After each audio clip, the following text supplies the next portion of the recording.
Well, on this one, I think the hardest thing is the time that you have, basically a day when you can't really do much to prepare that. Obviously, understanding and the time that we have spent to analyze them and understand that. They have evolved as well for the team that they were probably a year ago to now, and how they can change as well in relation to the context of the match, which is something very specific for this team. And in order to after prepare the best way, yeah, you want to give them everything, but how you're able to simplify the information and make it as concrete, as clear as possible for being in the best position to implement what we want to do tomorrow.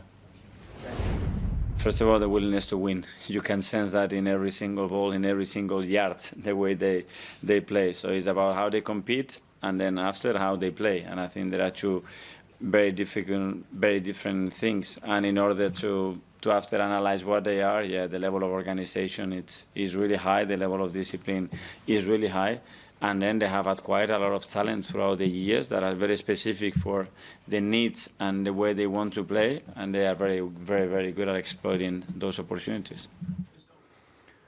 Stefano, to highlight just how long Diego Simeone has been in charge of Atletico Madrid, the last time these two met was in the Europa League in 2018 in the semi-finals.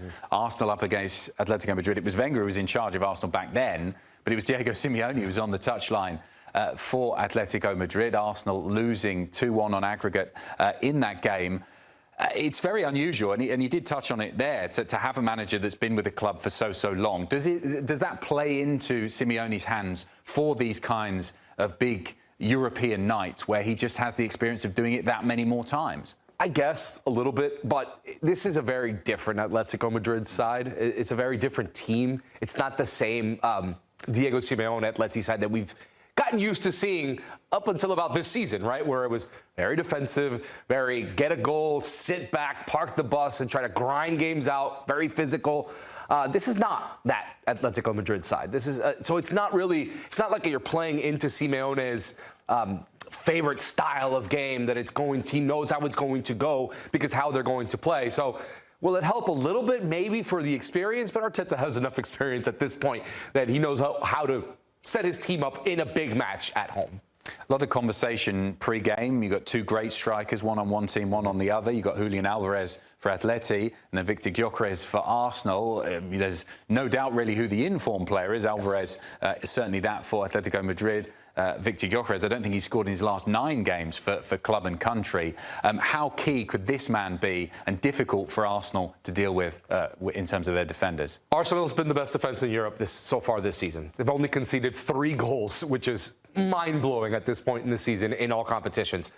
But this will be the biggest challenge they've had so far this season. I guess you could add Erling Haaland to the mix as well. But when you're talking about informed strikers that can do it in multiple ways on the pitch, whether that's from a set piece, whether that's from open play, whether that's him creating the play or finishing it, this Julian Alvarez will be the most difficult challenge that Arsenal have had so far this season, and he is clearly right now probably the most informed striker, along with Erling Haaland in the world right now. It really is, and he is on another level. And if he is playing at that pace, at that level that we saw him play against Real Madrid a few weeks ago, it's going to be a difficult day at the office for Arsenal, even being at home, even with their incredible defense.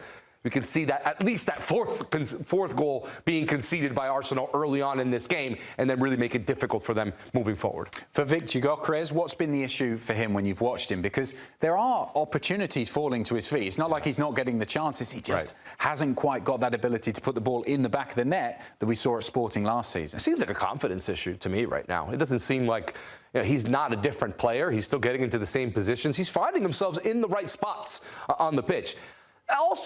You also have to add in that this Arsenal side has not been a juggernaut when it comes to scoring goals. Even though they're having success this season, even though they are finding results, it's not really so much because of their attack. It's more because they've been just so incredibly locked down defensively, where they're not allowing a ton of chances. They're not allowing goals this year.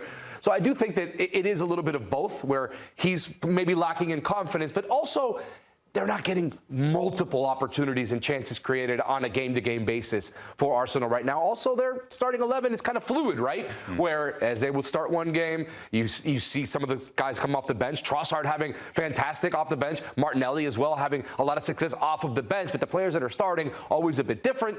And that's going to change the way Gyokeres has to play, how he has to play, where he has to go on the pitch, where he has to find himself. And I think that doesn't help his confidence when he doesn't know what players are going to be starting to his sides and behind him. Spoken a lot about the Arsenal defence. Gabriel and Saliba have just looked so good at the back, haven't they, in that centre-back position. But it's almost blasphemy to talk about an Atletico Madrid side under Diego Simeone and not talk about their defence, because he always sets up teams difficult to break down. And I think that's going to be a challenge for Arsenal too, is to get past them, because the Spanish team have been good defensively this season too. A bit. Not as good as they've been in the past. They have conceded 14 goals this season already.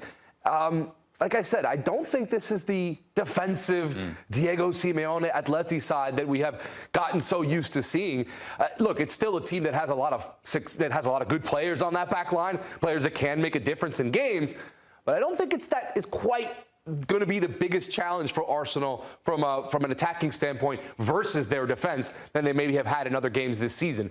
I do see some opportunities here for Arsenal. If they can be clinical in the final third, they can score some goals on this Atletico Madrid side. Again, not the same defensive structure for this Diego Simeone team that we've seen in the past. And we can have a look at the projected starting 11s for both sides. And when we look at this back four, I mean, we've gone with White, Saliba, Gabriel and Lewis Skelly. We're not 100% sure that will be the back four, because it does chop and change a little bit. But when I look at this defence for Arsenal and almost whoever comes into that back line, you do feel that they're getting towards the level that we saw from that great Arsenal side back in the 90s. Remember when there was no way past the likes of Tony Adams, Steve Bold, wasn't it, Nigel Winterburn, those great players. That team that just, they built from the back. They were so difficult to score against, and that meant that the attacking players that they had could push forward. Yeah, without a doubt. That's what we're seeing with this Arsenal side. Just so difficult to break down.